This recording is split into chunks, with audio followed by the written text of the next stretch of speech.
तो फिर कैसे सभी को कैसे हुई चिंता बढ़िया एकदम मैं भी बढ़िया हूँ। तो चलिए आज हम आ चुके हैं फिजिक्स का लेक्चर नंबर 1 लेके, जिसमें आज हम करेंगे चैप्टर नंबर 0 है। चैप्टर 0 की होते हुई हाँ, तुम्हारी फिजिक्स में अब chapter number 1 unit and dimension, उसमें कुछ बेसिक मैथ तो सिखाया नहीं गया। वो एज्यूम करके चलते हैं कि तुम्हें ये पहले से आता है, तो पर हमें पता है कि तुम्हें ये वाली चीज़ें नहीं आती, इसलिए आज हम लेके आए हैं चैप्टर नंबर 0 तुम्हारा, जिसका नाम है basic maths for physics. Zone zone सा मैथ्स वहाँ लगेगा फिजिक्स के लिए। अब कई बच्चों ने इंटीग्रेशन डिफरेंशिएशन वैसे तो किसी ने नहीं सुना, पर अगर किसी ने कहीं से कुछ अपने बड़े भाई बहन से सुन लिया तो वही सब आज हम नहीं करने। अब बेसिक मैथ्स का मतलब ये नहीं कि जो तुम 10वीं में बेसिक स्टैंडर्ड में करते हो, ये बिल्कुल ही डिफरेंट है। तो चलो बिना टाइम वेस्ट करके शुरू करते हैं। मेरा नाम है राहुल खुराना और मैं हूँ तुम्हारा पीसीएम मेंटर। तो देखो, बेसिक मैथ्स और फिजिक्स के लिए तुम्हें क्या क्या पढ़ना पड़ेगा वो तुम्हें ओवरव्यू दे देता हूँ मैं। सबसे पहले तुम्हें पढ़ना पड़ेगा इसके लिए क्वाड्रेटिक इक्वेशन, फिर तुम्हें पढ़नी पड़ेगी इसके लिए अप्रोक्सीमेशंस कोमा ट्रिग्नोमेट्री। उसके बाद तुम्हें पढ़नी पड़ेगी डेरिवेटिव्स या डिफरेंशिएशन या डिफरेंशियल,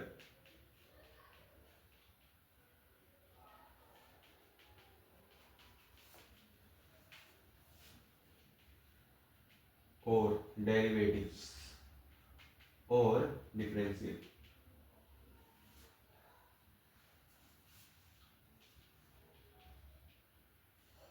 इसके बाद तुम्हें पढ़नी पड़ेगी इंटीग्रेशन। ये बेसिक बेसिक पढ़ोगे, अगर एडवांस में जाए तो मैथ्स अगले साल तुम्हें मैथ्स में बहुत ज़्यादा डिटेल आएगी। इस साल जो मैं तुम्हें डेरिवेटिव अभी करवाऊंगा वो इस चैप्टर नंबर 13 बन जाएगा। चैप्टर नंबर 13 का मतलब तुम्हारा मैथ्स का चैप्टर नंबर 13 है लिमिट्स एंड डेरिवेटिव, उसमें से हम डेरिवेटिव्स पढ़ेंगे। बस एक नया रूल आएगा, उसका नाम है बाय फर्स्ट प्रिंसिपल मेथड, वो हम देख लेंगे उससे। तो चलिए आज हमने क्या क्या करना है। आज हम क्वाड्रेटिक इक्वेशन और एप्लीकेशन ऑफ डेरिवेटिव्स और अप्रोक्स एंड ट्रिग्नोमेट्री देखेंगे। तो चलिए स्टार्ट करते हैं बिना टाइम वेस्ट। देखो बच्चों, क्वाड्रेटिक इक्वेशन हम 9th 10th में भी पढ़ के आए हुए हैं, तो इसमें मैं इतना ज़्यादा ध्यान नहीं दूंगा। सिंपल सिंपल मैं जाऊंगा, ऊपर से बताते चलूंगा इसको भी, क्योंकि 10th में सब पढ़ के आए हुए हैं। एक इक्वेशन लिखती कैसे है क्वाड्रेटिक, वो होती है x square plus b x plus c equal 0 की फॉर्म में, where a b and c constants हैं और एक्स जो है वेरिएबल है। अब अगर मेरे को इसके रूट्स निकालने हैं, रूट्स दो मेथड से निकलते हैं, एक तो फैक्टराइजेशन से या तो डिस्क्रिमिनेंट वाले मेथड से। अब ये थोड़ा देखो तुम, डिस्क्रिमिनेंट वाला वहां ज्यादा काम क्या है, इस पे ही ध्यान देना। डिस्क्रिमिनेंट का मतलब इसको हम स्मॉल डी से रिप्रेजेंट करेंगे। स्मॉल डी क्या होता है, ये होता है तुम्हारा माइनस का बी प्लस, सॉरी अभी के लिए b square minus 4a into c, ये निकलता है तुम्हारा डिस्क्रिमिनेंट। अब तुम्हें x चाहिए, सबको पता है x स्क्वायर है, दो रूट्स बनते हैं इसके, इसलिए एक इसका फॉर्मूला क्या बना, माइनस का बी, एक बार प्लस करोगे एक बार माइनस करोगे, square root of small D whole divide by 2a। ये इसके फॉर्मूलास हैं। चलो एग्जांपल ले लेते हैं तुम्हारे लिए। एग्जांपल देखो, x square minus 5x plus 3 equal 0, इसके मेरे को रूट्स निकालने, तो वो क्या निकलेंगे, तो डिस्क्रिमिनेंट निकालते हैं। डिस्क्रिमिनेंट आएगा बी स्क्वायर मतलब माइनस 5 का स्क्वायर प्लस 4 इंटू 3 इंटू 1, ये ए वन सी, यहाँ पे क्या है, ए इक्वल 1 बी इक्वल माइनस का 5 एंड सी इक्वल 3। यहाँ फॉर्मूले में रख दी मैंने, ये वैल्यूज आएंगी, इसको सोल्व किया, ये आएगा 25 प्लस बी स्क्वायर माइनस 4 ऐसे है ना, इसको माइनस कर लो, माइनस 12। इससे बढ़िया इक्वेशन बन सकती है कुछ, देखो एक मिनट। इसको ना तुम यहाँ पे 4 ले लो, let see equal 4।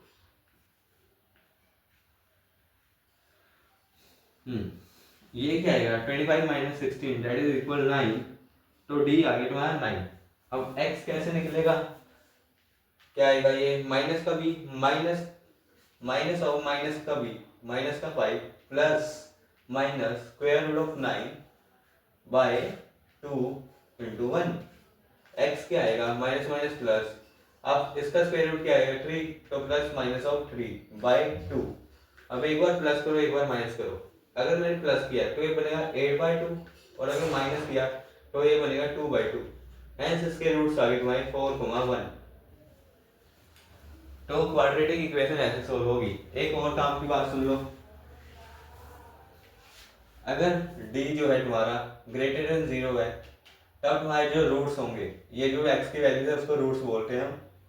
Roots are real and distinct, मतलब डिफरेंट होंगे और रियल होंगे नेचर में। अगर d इक्वल 0 होगा तो real and equal roots, real and equal roots बनेंगे। और अगर d लेस देन 0 हुआ तो तुम्हारा इमेजिनरी रूट्स होंगे। इमेजिनरी मतलब क्या होता है, इस साल तुम मैथ्स में चैप्टर नंबर 4 पढ़ोगे कॉम्प्लेक्स नंबर, उसमें तुम एक आयोटा नाम की चीज पढ़ोगे, आई नाम की कोई चीज, उसमें तुम समझोगे कॉम्प्लेक्स का क्या मतलब है इन चीजों का। तो चलिए जल्दी से इसको नोट किए फिर आगे चलते हैं हम। 3 2 1 चलो आगे।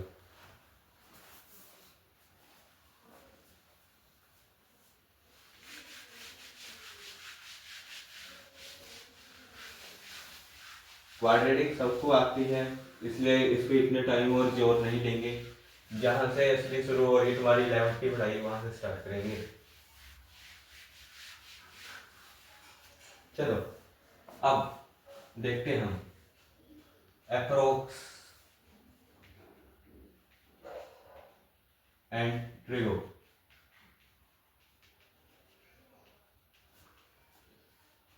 अब ये वाली चीजें तुम बहुत अच्छे से समझ लेना क्योंकि तुम्हारी मैथ्स फिजिक्स केमिस्ट्री हर जगह यूज होने वाली है। अप्रोक्स का मतलब क्या होता है, अप्रोक्सीमेशंस। मान के जो कोई वैल्यू है 2.5 उसको मैं अप्रोक्सीमेट, ये होता है अप्रोक्सीमेशन का साइन, इक्वल से इसको कंपेयर मत करना। क्या मैं इसको 3 में लिख सकता, ये तो तुम्हें पता है अगर कोई वैल्यू 0.5 से बड़ी या इक्वल हो उसका अगला नंबर आ जाएगा तुम्हारा। मान लो जैसे 0.5 है उसको हम अप्रोक्स 1 लिख सकते हैं। अगर कोई वैल्यू 0.3 है तो वो अप्रोक्सीमेट 0 होगी। ये चीजें तो सबको पता है, मैथ्स हमने इतना पढ़ा हुआ छोटे छोटे, जैसे सारे गड्ढे आ गए हैं इस टाइम। ये से होते हैं अप्रोक्स। अब अप्रोक्स हमें किस में करने हैं, ट्रिग्नोमेट्री में करना है। अब ट्रिग्नोमेट्री क्या नई चीज हो गई तुम्हारे लिए, फिजिक्स में आएगी अब ये सब चीजें। ट्रिग्नोमेट्री तुम 10th क्लास में पढ़ के आते हो, सीबीएसई वालों की बात कर रहा हूँ मैं। उसमें क्या होता है, एक राइट एंगल ट्राइंगल होता है, ये तुम्हारी हाइपोटेनियस, ये तुम्हारा बेस और ये तुम्हारी परपेंडिकुलर। ये तुम्हारा एंगल जो होता है वो होता है 90 डिग्री। सबको पता है इतनी बात। अब तुम्हारी ट्रिग्नोमेट्री में यहाँ जो होंगे sine theta, cos and ten, ये तीनों यूज होंगे सबसे ज्यादा। होते वैसे चाहिए कोसेकेंट, सेकेंड और फोर्थ, पर यूज हमें इनका ही होगा। अब साइन थीटा क्या होता है, वो होता है perpendicular by base hypotenuse. Cos theta क्या होगा तुम्हारा, बेस बाय हाइपोटेनियस। और टेन क्या होगा, परपेंडिकुलर बाय बेस। अब ये तुम्हें याद करवाया जाता है ट्रिक के साथ। इन तुम्हारी छोटी क्लास में क्या थी वो ट्रिक, पंडित बद्री प्रसाद हर हर बोले, सोना चांदी तोले। ये क्या हुआ, पंडित का भी, बद्री का भी, प्रसाद का भी, हर हर बोले। एच हर का एच, हर का एच, बी का बोले का बी, सोना चांदी तोले का एस से साइन, सी से कोस, टी से टेन। ये याद रखो ना ऐसे। अब यहाँ पे तुम्हें बना लेता हूँ तुम्हारा टेबल। यहाँ पे होगा तुम्हारा साइन थीटा, यहाँ पे तुम्हारी चलेगी थीटा की वैल्यूज, साइन कोस टेन। तुम्हारे सारे फॉर्मूले इस वीडियो में कवर कर देंगे, उनको तुम अच्छे से याद कर लेना और यही काम आएंगे। साइन 0 की वैल्यू होगी 0, कोस की 1, टेन की 0। 30 डिग्रीज पे ये होगी 1/2, ये होगी 0, कोस की होगी स्क्वायर रूट ऑफ 3/2 और टेन की होगी तुम्हारी 30 डिग्री 1/√3। इसके बाद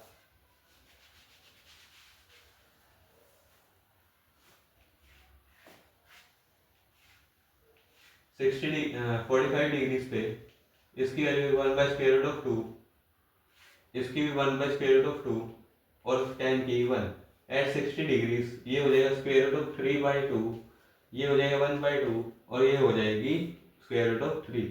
उसके बाद 90 डिग्रीज, 90 में ये क्या होगी, साइन की वैल्यू हो जाएगी तुम्हारी 1, कोस की 0 और ये होगी इन्फिनिटी। इसके बाद एक और केस देखो तुम 180 वाला, 180 डिग्रीज, साइन की वैल्यू 180 में 0, कोस की -1 और tan की 0। अभी ये सारी वैल्यूज तुम याद रखो, निकालना सिखा दूंगा कैसे निकालनी है। तो चलो आगे चलते हैं आप अपने नेक्स्ट काम पे, जो कि है फॉर्मूला।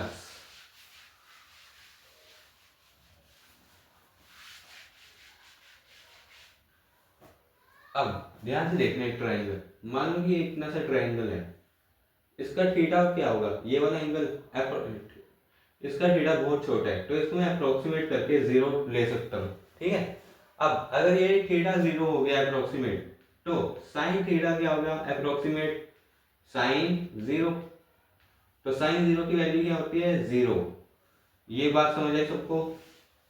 अगर आगे तो शाबाश ले लो अपने आप को, देखो इतना सा एंगल है, इतने से एंगल को निगलेक्ट कर सकता हूँ मैं, निगलेक्ट मतलब करना, उसको इग्नोर कर सकते हैं हम, हाँ बिल्कुल कर सकते हैं, बिल्कुल टू सा एंगल है ये। तो साइन थीटा यहाँ पे क्या होगा 0 डिग्री और साइन 0 की वैल्यू 0। अब मेरे को यहाँ देखो साइन थीटा साइन 0 और 0 की इक्वल, ऐसे अगर मैं ले लूँ टेन थीटा, तो टेन थीटा अप्रोक्सीमेट क्या जाएगा टेन 0। अब टेन 0 की वैल्यू भी क्या आएगी अप्रोक्सीमेट 0। तो इस, और अब देखो इसमें से कुछ तुम्हें मिला, अगर थीटा अप्रोक्सीमेट 0 है तो साइन भी 0 और टेन भी 0 है, तो मैं ऐसे लिख सकता हूँ जब जब थीटा अप्रोक्सीमेट 0 होगा तब थीटा अप्रोक्सीमेट इक्वल रखेगा साइन के, और साइन अप्रोक्सीमेट क्या होगा टेन थीटा के। पर अगर यहाँ पे आगे कोस, कोस थीटा अप्रोक्सीमेट किसके इक्वल हो गया कोस 0 के, कोस 0 की वैल्यू होती है 1।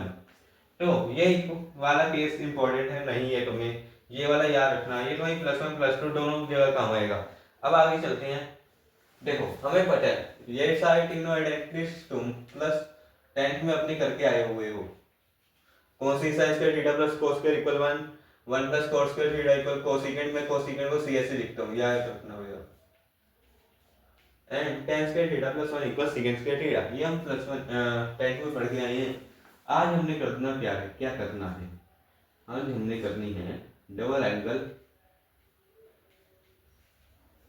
फॉर्मूलास। 10th तो तुम्हारी यहीं से निकल गई थी, आज हम थोड़ी और एडवांस में लेके जाएंगे जिससे तुम्हें फील आ रही है +1 में हो चुकी हो तुम, मैथ्स में पढ़ लोगे ये सब चीजें। अभी अगर टफ लग रही है तो याद रख लोगे, जैसे मैंने उसमें क्या होगा, मान लो तो 30 tan थीटा है 30 डिग्री, तो अगर मैं इसको डबल कर रहा हूँ 2 टाइम थीटा क्या होगा 60 डिग्री होगा। इतना कंसेप्ट सबको क्लियर हो रहा है, हाँ हो ही रहा होगा। ऐसे ही अगर मैं बोलूँ सबसे पहले sin 2 थीटा का क्या मतलब हुआ, इसका मतलब जो भी थीटा होगा, थीटा 30 हुआ तो 2 टाइम तो थीटा क्या होगा 60, अगर थीटा 45 हुआ तो 2 थीटा का क्या मतलब हुआ 90 डिग्री। तो साइन 2 थीटा का फॉर्मूला क्या होता है, ये आता है तुम्हारा 2 आगे कोस, कोस कह रहा हूँ sine theta into cos theta, ये सब याद रखेंगे।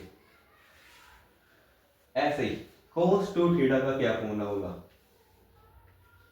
वो होगा तुम्हारा cos square theta minus sine square theta, ये इसी के इक्वल रख लो तुम, वो आएगी तुम्हारी वैल्यू, हाँ ये देखो sine square theta plus cos square theta 1, तो अगर मैं कोस को यहाँ भेज दूँ ये बनेगा 1 minus cos square, sine square की वैल्यू क्या होगी 1 माइनस कोस स्क्वायर थीटा।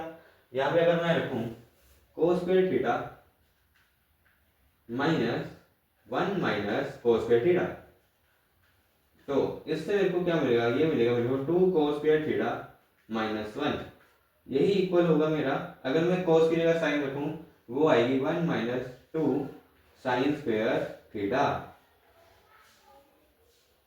ये फॉर्मूला सबको याद हो जाना चाहिए।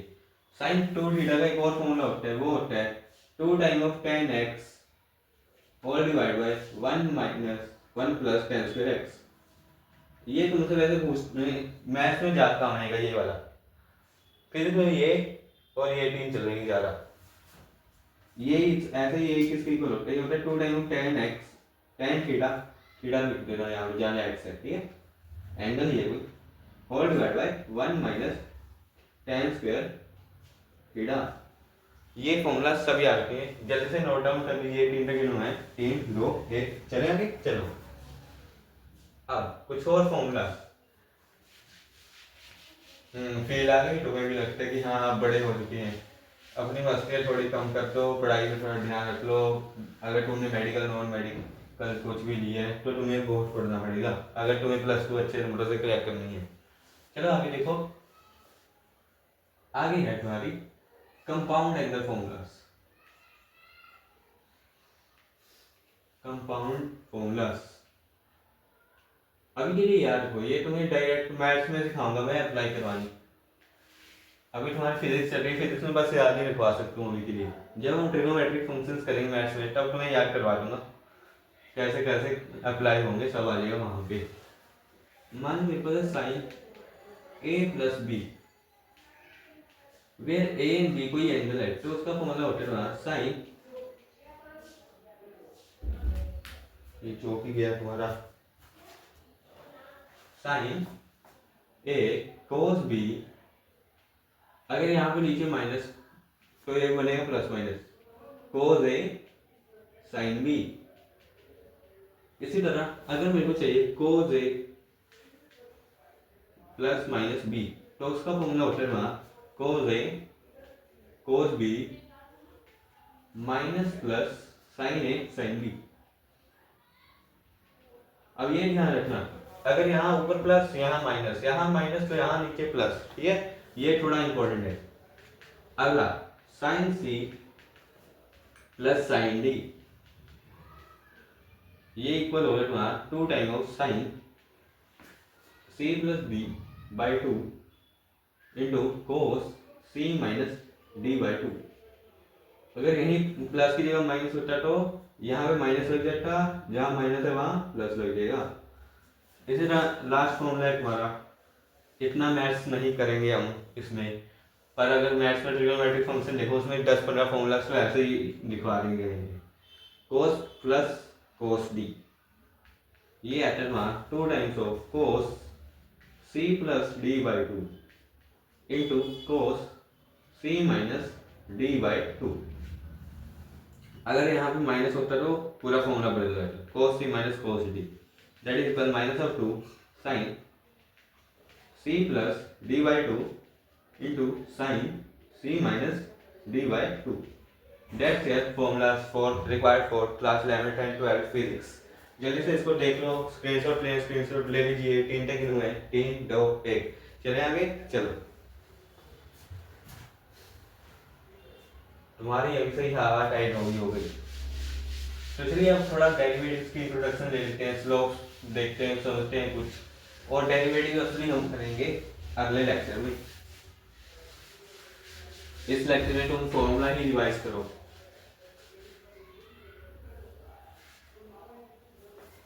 चलो अब पढ़ते हैं डेरिवेटिव्स, इंट्रोडक्शन ही लेंगे बस इसकी। सबसे पहले क्या हम बनाएंगे एक्स वाई ग्राफ, ये एक्स एक्सिस ये वाई एक्सिस, इतना तो सबको क्लियर ही होगा। मान लो कि मैंने ग्राफ बनाया y इक्वल एक्स का, मतलब जब y x के इक्वल हो कैसे बनेगा देखो, इसको मैं ऐसे लिख लूं x माइनस वाई इक्वल 0, एक ही बात है। अगर x 0 y 0, अगर x1 y भी 1, अगर x2 y 2, मतलब कुछ ऐसे कोऑर्डिनेट्स बनेंगे इसके, तो इसका ग्राफ कुछ ऐसा आएगा, ठीक है। अब अगर मैं ये वाई एक्सिस को यहाँ शिफ्ट कर दूं, ये वाली वाई एक्सिस को यहाँ शिफ्ट कर दूं, कोई फर्क पड़ेगा? कोई फर्क नहीं पड़ेगा। ये हो गया तुम्हारा वाई एक्स। अब ये जो एंगल बना तुम्हारा इसको मैं अगर थीटा बोल दूँ, कोई दिक्कत किसी को, कोई दिक्कत होनी तो नहीं चाहिए। चलो आगे सुनिए। आगे अगर मैं बोल दूँ तुम्हें टेन थीटा निकालो, यहाँ पे टेन थीटा क्या आएगा, वो आएगा perpendicular by base, perpendicular by base that is equal Y by X. ये होगा तुम्हारा टेन थीटा। अभी इस टेन थीटा को हम एम बोल रहे हैं। एम का मतलब क्या होता है, स्लोप। मतलब कि जब भी कहीं बात आएगी स्लोप निकालने की, स्लोप का मतलब क्या होगा, हमें क्या निकालना है, p by b, p by b मतलब y by x. I hope तुम्हें स्लोप का कंसेप्ट समझ आया होगा अच्छे से। इतना टफ कुछ नहीं है तुम्हारा, यहाँ पे डेरिवेटिव सभी तुम्हारे स्टार्ट ही नहीं हुई, इंट्रोडक्शन ही हो रही है। मान लो मेरे पास ये ग्राफ है, ठीक है, इसको मैंने यहाँ से काट दिया। अब मेरे पास दो ट्राइंगल बनेंगे, ये पूरे की वैल्यू हो गई तुम्हारी y, इसको बोलो तुम y1, ये एंगल तुम्हारा थीटा, ये एंगल भी थीटा, क्यों, कोरस्पॉन्डिंग एंगल्स हैं। अब यहां से लेके ये वैल्यू क्या होगी तुम्हारी, x होगी, और ये वाली जो वैल्यू है तुम्हारी, हाँ सही है। चलो अब यहाँ की अगर मैं पूछूं m की वैल्यू, वो आएगी परपेंडिकुलर अपॉन बेस, मतलब कि एक ये आएगी तुम्हारी y बाई एक्स। अब अगर मैं इसके लिए पूछूं, वो क्या आएगी, m की वैल्यू वो आएगी y1 बाई एक्स 1। अब अगर तुम्हें चाहिए एक स्लोप, यहाँ पे जो है तुम्हारी कांस्टेंट स्लोप है, मतलब दोनों जगह सेम है। जहां जब थीटा सेम होगा, लिख देता हूँ, जब जब थीटा सेम, तब तब एम भी क्या हो गई, सेम होगी। अगर तुम्हें कोई ग्राफ अब दे दे ऐसा सा,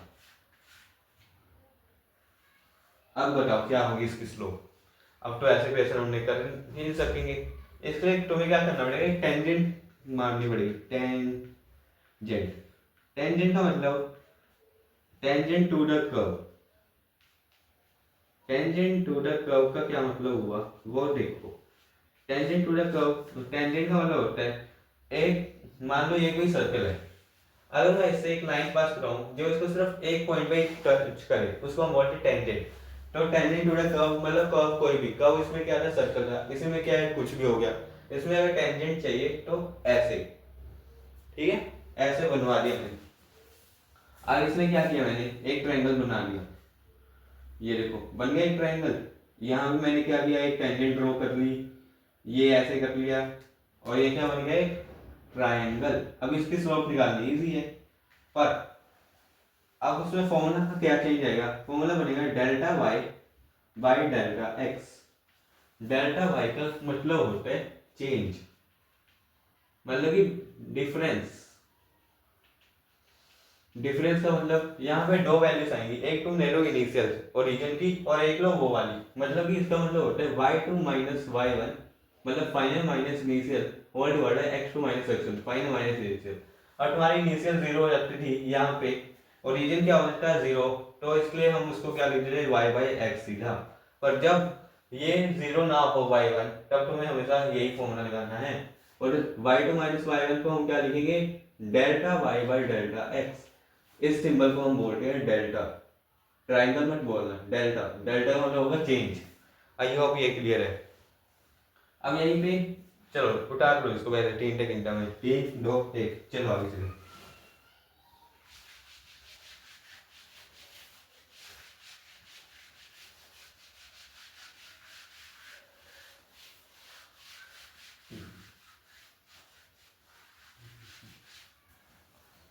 अगला कंसेप्ट है तुम्हारा, मान लो कि एक ऐसा सा कर्व है तुम्हारा, बहुत ही ज्यादा बिजी है, ऐसा सा। अब इसकी टेंजेंट्स बनाओगे, तुम्हारे लिए हमेशा चेंज हो रहा है, कभी यहाँ आएगा, कभी यहाँ आएगा, कभी यहाँ आएगा। इसका स्लोप क्या होगा, बहुत छोटा होगा। M is so small, so small, मतलब कि delta Y by delta X क्या होंगे, स्मॉल होंगे। अब मैंने बताया जब जब थीटा तुम्हारा अप्रोक्सीमेट जीरो होगा, उसको मैं क्या टेन थीटा लिख सकता हूँ, लिख सकता हूँ, साइन भी लिख सकता हूँ, पर स्लोप में मैंने बताया मैं टेन की नीड है, तो टेन थीटा अप्रोक्सीमेट क्या होगा, जीरो। तो क्या इसकी वैल्यू भी अप्रोक्सीमेट जीरो होगी, delta Y by delta X approximate zero. Approximate है पर एक्चुअल नहीं है। जब भी अगर ऐसा सी कंडीशन आई तो उसमें हम क्या करते हैं, लिमिट इंट्रोड्यूस करें। लिमिट क्या है, डेल्टा एक्स टेंड कर रहा है जीरो को। मान लो कि टेंड, इसका मतलब क्या होगा, limit of delta X tends to zero, मतलब कि वो जीरो होती पर है नहीं, उस बहुत ज्यादा करीब है पर है नहीं वो जीरो, ये होगा इस लाइन का मतलब। अब जब भी तुम्हें ऐसा केस आए m equal delta Y by delta X, अब लिमिट में ऐसे लिख लो या एल टी लिख लो, तुम्हारी मर्जी, कोई लेट नहीं लिखेगा, कोई भी ये नहीं लिखेगा, ठीक है। Limit delta X tends to zero, मतलब कि ये बहुत ज्यादा छोटी वैल्यू, बहुत ज्यादा छोटी वैल्यू के लिए हमने इंट्रोड्यूस किया D Y by D X. D क्या है, डेरिवेटिव, मतलब कि ये बहुत छोटी क्वांटिटी है, बहुत छोटी, मेजरेबल भी बहुत मुश्किल से मेजर होगी। तो जब जब क्वांटिटी चेंज हो, मतलब यहाँ पे अब देखो स्लोप भी चेंज हो रहा है और है भी छोटा, तो इसलिए क्या यूज करेंगे हम, डेरिवेटिव। आई होप तुम्हें डेरिवेटिव अब समझ आया होगा उसमें क्या है। तुमने बहुत वीडियो देखी होंगी, सबने ऐसे ऊपर ऊपर निकाला होगा, पर एक्चुअल डेप्थ ये है, ये तुम्हें कोई कम, बहुत कम लोग उठाएंगे। अब डेरिवेटिव का क्या मतलब हुआ, टू मेजर स्मॉल चेंज और रेट ऑफ चेंज, क्या कितना चेंज आया है, इस चीज को मेजर करने के लिए हम क्या यूज करते हैं, डेरिवेटिव्स का। सब याद रखेंगे, सबको एक्चुअल डेफिनेशन, एक्चुअल मतलब क्लियर है, dy बाई डी एक्स है क्या, उसमें कुछ नहीं है, बहुत छोटा स्लोप है। चले आगे, चले, 3 सेकंड में 3 2 1, चलो आगे। तुम्हारी ये हुई हमारी इंट्रोडक्शन टू डेरिवेटिव्स। कल हम इसको डिटेल में लेके जाएंगे, या अभी देखें थोड़े से फॉर्मूलाज देख लेते हैं। चलो अभी, अब पहला केस, अगर y जो है वो, अब देखो जैसे तुम्हारा y इक्वल एक्स था, उसके लिए हमने ग्राफ ड्रॉ किया था कुछ ऐसा। अब y इक्वल एक्स की पावर n हो जाए, n क्या है, कोई भी नंबर, अगर y इक्वल एक्स स्क्वायर हुआ, अगर y इक्वल एक्स की power 4, y equal 1 by x, मतलब ये x की पावर -1 हुआ, तो क्या होगा, ये है n और उसकी पावर में चढ़ गया x की, तब क्या होगा तुम्हारा dy बाई डी एक्स। अब ये फॉर्मूलास है, फॉर्मूलास को रट लो जैसे मर्जी, इसको मैं लिख सकता हूँ डी ऑफ एक्स की power n by D x, ये इक्वल आपके तुम्हारा n time of d, n time of x n-1। नहीं समझ आया, एग्जाम्पल लेते हैं। मान लो y इज इक्वल x की पावर 5 है, तो मेरे को निकालना है dy बाई डी एक्स। देखो अब क्या मैं इसको लिख सकता हूँ, d इंटू एक्स की power 5 by D x. Formula क्या कहता है, n को आगे लिखो, 5 आगे लिखो, x में से, x की पावर में से 1 घटा दो, 5 में से 1 गया, ये बनेगा 5x की पावर 4, ये होगा हमारा आंसर। ऐसे अगर मैं बोलूं y इज इक्वल एक्स की पावर 100, तो dy बाई डी एक्स क्या होगा, कुछ नहीं करना, dy बाई डी एक्स कैसे निकलेगा, फॉर्मूला है ये, पावर आगे रख दो, पावर आगे रख दी, x की पावर में से 1 घटा लो, 1 घटाया 100 में से 1 गए 99, तो आंसर आया 100x इंटू 99 पावर 99। अगर y इक्वल एक्स है तो dy बाई डी एक्स क्या आएगा, इसकी पावर 1, तो मतलब 1 आगे, x की पावर 1 माइनस 1 किया, वो बनेगा 1 इंटू एक्स की पावर 0, किसी भी नंबर की पावर 0 होगी तो वो क्या बनेगा तुम्हारा 1, तो 1 इंटू 1 इज 1। ऐसे ही तुम अब एक एग्जांपल मेरे को कमेंट करके उठाना कि देखूं कि तुम्हें ये आ गया है नहीं। अगर y हुआ तुम्हारा x की पावर 9, ये हुआ पहला एग्जांपल, दूसरा है y इज इक्वल x की पावर -2।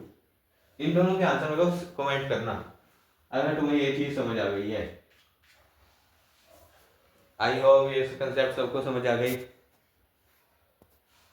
तो चलिए आज का लेक्चर यही करते हैं समाप्त, क्योंकि फॉर्मूलाज बहुत हो चुके हैं, तुम्हारी इंट्रोडक्शन करवा दी मैंने इस चैप्टर के साथ। कल के लेक्चर में हम पूरा डेरिवेटिव कंप्लीट कर देंगे विद एग्जांपल्स। तो चलिए हमेशा कनेक्टेड रहिए। अगर आपको ये सीरीज पसंद आ रही है और आगे कंटिन्यू करना चाहते हैं पूरी फिजिक्स में साथ, तो चलिए चलते हैं। जय श्री राधे, जय श्री श्याम।